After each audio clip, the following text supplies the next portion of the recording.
할렐루야. 오늘 아침 예배에 오신 여러분들을 주님의 이름으로 환영하고 축복합니다.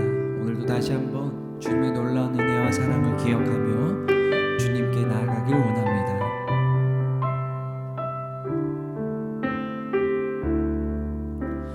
우리 죄 위해 죽으신 주, 십자가 그 사랑 감사하네.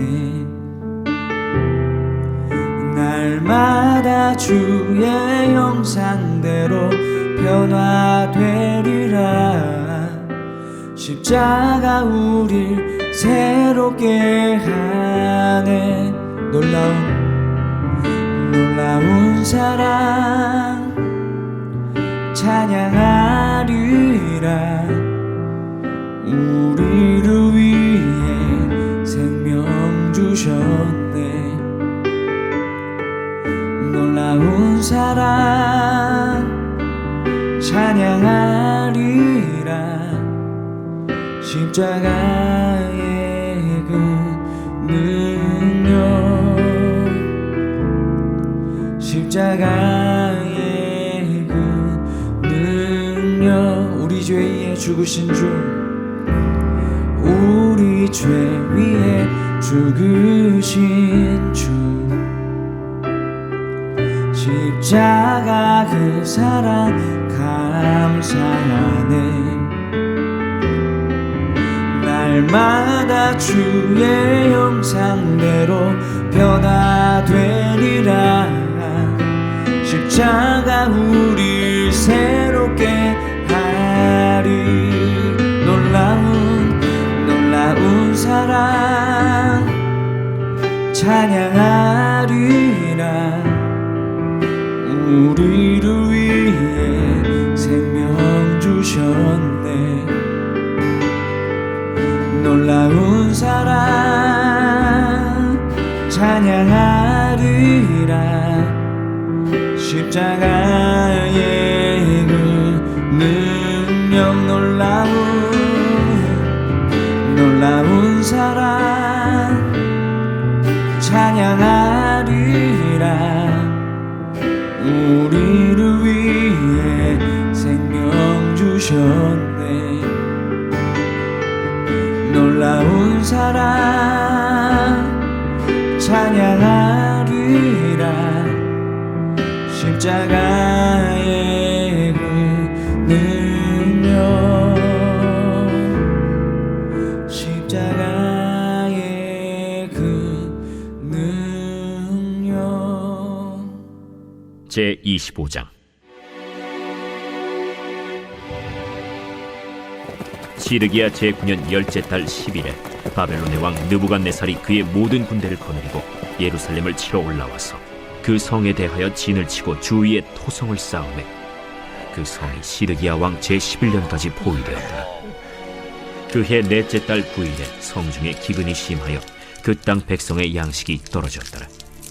그 성벽이 파괴되매 모든 군사가 밤중에 두 성벽 사이 왕의 동산 견문길로 도망하여 갈대아인들이 그 성읍을 에워쌌으므로 그가 아라바 길로 가더니 갈대아 군대가 그 왕을 뒤쫓아가서 여리고 평지에서 그를 따라잡으매 왕의 모든 군대가 그를 떠나 흩어진지라. 그들이 왕을 사로잡아 그를 림나에 있는 바벨론 왕에게로 끌고 가매 그들이 그를 심문하니라. 그들이 시드기야의 아들들을 그의 눈앞에서 죽이고 시드기야의 두 눈을 빼고 놋사슬로 그를 결박하여 바벨론으로 끌고 갔더라. 바벨론 왕 느부갓네살의 19째 해 5월 7일에 바벨론 왕의 신복 시위대장 느부사라단이 예루살렘에 이르러 여호와의 성전과 왕궁을 불사르고 예루살렘의 모든 집을 귀인의 집까지 불살랐으며 시위대장에게 속한 갈대아 온 군대가 예루살렘 주위의 성벽을 헐었으며 성중에 남아있는 백성과 바벨론 왕에게 항복한 자들과 무리 중 남은 자는 시위대장 느부사라단이 모두 사로잡아가고 시위대장이 그 땅에 비천한 자를 남겨두어 포도원을 다스리는 자와 농부가 되게 하였더라.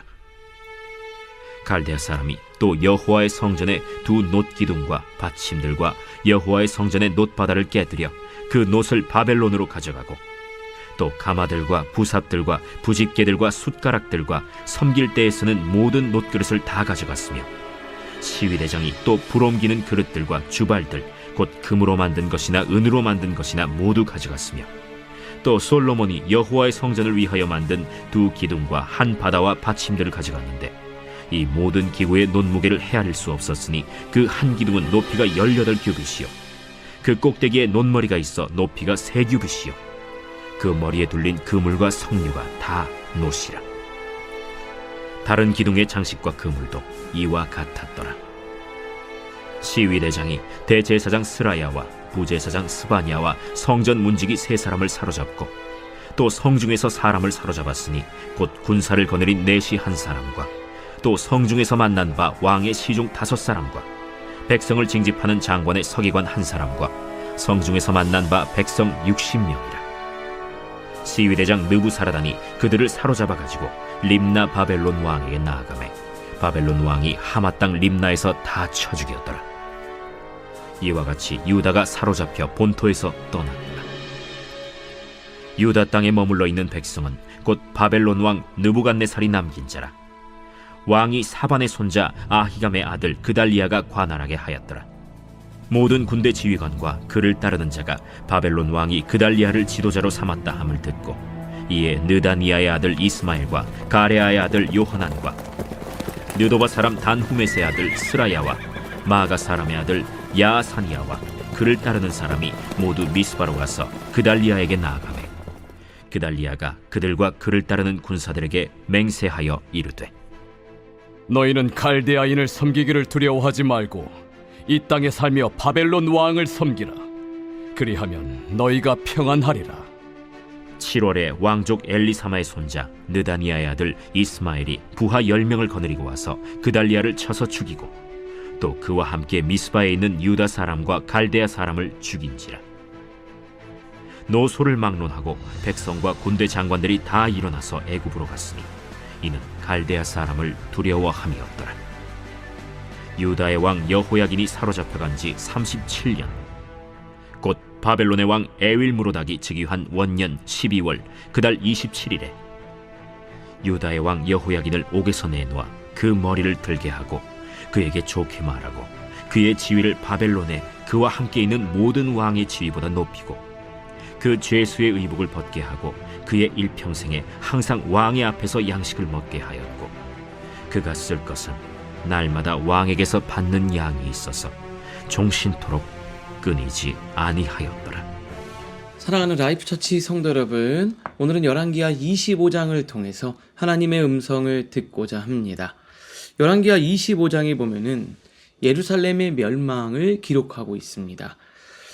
우리 9절에 보니까 여호와의 성전과 왕궁을 불사르고 예루살렘의 모든 집을 귀인의 집까지 불살랐으며 시위대장에게 속해 한 갈대아 온 군대가, 갈대아가 뭡니까? 바벨론을 의미하죠. 예루살렘 주위의 성벽을 헐었으며, 즉 바벨론이 예루살렘을 침공했고 예루살렘을 드디어 멸망시키는 내용이 기록되어져 있습니다. 예루살렘이 무너졌지요. 절대 무너지지 않을 것 같았던 예루살렘, 하나님의 군대, 하나님 나라. 그러나 하나님께서 계속해서 경고를 주셨습니다. 돌이키라고. 돌이키지 않았더니 결국 바벨론에 의해서, 바벨론은 하나님의 진노의 막대기로 바벨론을 쓰시는 거죠. 바벨론이 정말 잘나서가 아니라 그냥 쓰임 받는 거예요. 징계의 수단으로 하나님이 바벨론을 쓰셔서 이스라엘을 돌이키고 계시는 겁니다. 수도가 파괴되고요. 백성들은 포로로 끌려갔습니다. 그런데 여기서 아주 중요한 여러분들과 나누고 싶은 게 뭐냐면 우리 큐티책 해설 2번째 줄입니다. 이것은 단순한 정치적, 군사적 패배가 아니라 영적 실패의 결과였다. 정치적으로, 군사적으로 무언가 잘못해서가 아니라 결국 영적인 실패가 바로 예루살렘의 멸망으로 드러나게 되어져 있다는 거예요. 하나님을 떠난 삶은 결국 무너지게 돼 있다. 하나님이 계시면, 우리 이스라엘 백성들은 원래 어땠습니까? 아무것도 없는 민족이었어요. 그들은 아무것도 없어요. 그러나 하나님께서 그들을 인도해 주셨어요. 그런데 하나님을 떠나니까 아무것도 없었을 때는 하나님께서 그들에게 약속의 땅 가나안을 허락하시고 그들에게 예루살렘 성을 짓게 하시고 인도해 주었는데 막상 하나님을 떠나니까 다 무너져 버린 거예요. 아무것도 없어도 하나님 있으면 다 가진 자고요. 내가 다 가진 것 같지만 하나님 없으면 아무것도 아닌 자입니다. 성벽이 견고하든 왕궁이 화려하든 인간의 노력만으로 지속될 수 없습니다. 오늘날 우리의 삶에서도 하나님 없는 성공, 하나님 없는 안정은 결국 무너질 수밖에 없습니다. 하나님과의 관계가 다 깨지니까 모든 게 무너져 버린 거예요. 우리 아침마다 하나님과의 관계를 견고히 하고 우리의 믿음의 성을 쌓는 겁니다. 그러면 하나님이 함께 하시기에 우리의 인생도, 우리의 삶도, 우리의 가정도, 여러분의 직장도, 삶의 터전도 하나님께서 인도하고 보호하시는 거죠. 그런데 하나님이 없으면 그것은 아무것도 아닙니다. 오늘 그 주님을 꽉 붙들고 나가는 여러분들 되시기를 바랍니다. 자, 두 번째인데요. 이스라엘 백성들이 다 멸망을 하고 바벨론의 포로로 끌려가지요. 그런데 거기 27절부터 30절까지 보면은 여호야긴 왕이요, 풀려나서 바벨론 왕 앞에서 함께 식사하고 그가 그 어떤 나라의 왕들보다 더 나은 대우를 받고 있다라는 내용이 기록하고 있습니다. 28절.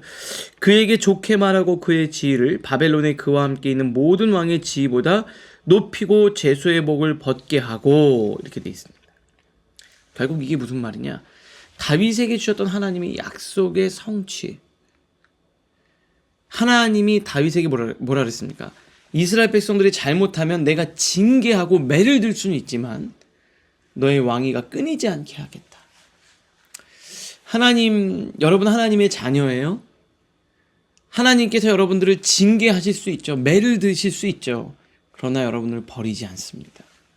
이 회복에 대한, 소망에 대한 메시지예요. 하나님이 여러분을 버리지 않습니다. 이스라엘 백성들 우상을 섬기고 가나안의 이방 풍습에 다 쫓아가니까 하나님께서 바벨론을 들어서 그들을 징계하시고 매는 드셨어요. 그러나 어떡합니까? 버리지 않죠. 우리가 자녀가 잘못하면 어떡합니까? 매를 들 수 있지만 자녀를 버리지는 못하죠. 하나님도 마찬가지. 여러분, 하나님께서 우리를 예수 그리스도의 사랑 안에서 끊어낼 수 없도록 우리를 위해 십자가에서 물과 피를 다 쏟으셨습니다. 우리가 고난주간을 보내면서 하나님이 우리를 위해 죄값을 다 치러주셨어요. 그리고 우리를 의롭다 칭해 주셨습니다. 그러나 아직 우리는 부족하죠. 그래서 때로는 우리에게 돌아오라고, 돌이키라고 매를 드실 때도 있어요. 그러나 하나님께서 우리를 결코 버리지 않습니다. 그 하나님께로 돌아오기만 한다면 하나님께서 우리를 다시 회복시켜 주시는 거예요. 여기 이렇게 돼 있죠. 좋게 말하고 지위를 높이고 죄수의 의복을 벗게 하고 왕의 앞에서 양식을 먹게 하는, 하나님께서 우리를 그렇게 인도하신다, 이 말입니다. 큐티책 밑에서 네 번째 줄, 하나님은 다윗과 맺은 언약을 완전히 포기하지 않았습니다. 예루살렘이 무너지고 왕조가 끊긴 것처럼 보이지만 하나님은 여전히 그 약속을 지키고 계십니다. 우리의 실패가 하나님의 실패 아니에요. 우리는 실패했지만 하나님의 역사는 이어가고 있다는 거죠. 오늘도 그 역사의 놀라운 흐름 가운데 우리가 참여하고 약속의 말씀을 붙들고 나가는 우리 라이프처치 성도님들 모두가 되실 수 있기를 바랍니다. 말씀을 통해 생각하겠습니다. 첫 번째, 나는 하나님과의 관계보다 외적인 성취를 더 중요하게 여기고 있지는 않습니까? 두 번째, 나는 인생의 어려운 순간에도 하나님의 소망을 붙들고 있습니까? 말씀으로 생각하고 승리하는 여러분 되시기를 바랍니다. 오늘을 위한 기도로 마치겠습니다. 하나님, 예루살렘이 무너지는 장면을 통해 하나님 없이 사는 삶이 얼마나 쉽게 무너질 수 있는지 깨닫습니다. 제 삶의 기반이 하나님께 있음을 잊지 않게 하시고 외적인 성취보다 하나님과의 관계를 더욱 소중히 여기게 하옵소서. 또 여호야긴 왕이 회복을 보며 하나님의 언약이 끝나지 않았음을 기억합니다. 제가 실패할 때도 하나님은 여전히 저를 향한 계획을 가지고 계심을 믿습니다. 오늘도 제 삶이 하나님의 소망 안에서 살아가게 하옵소서. 예수님의 이름으로 기도합니다. 아멘.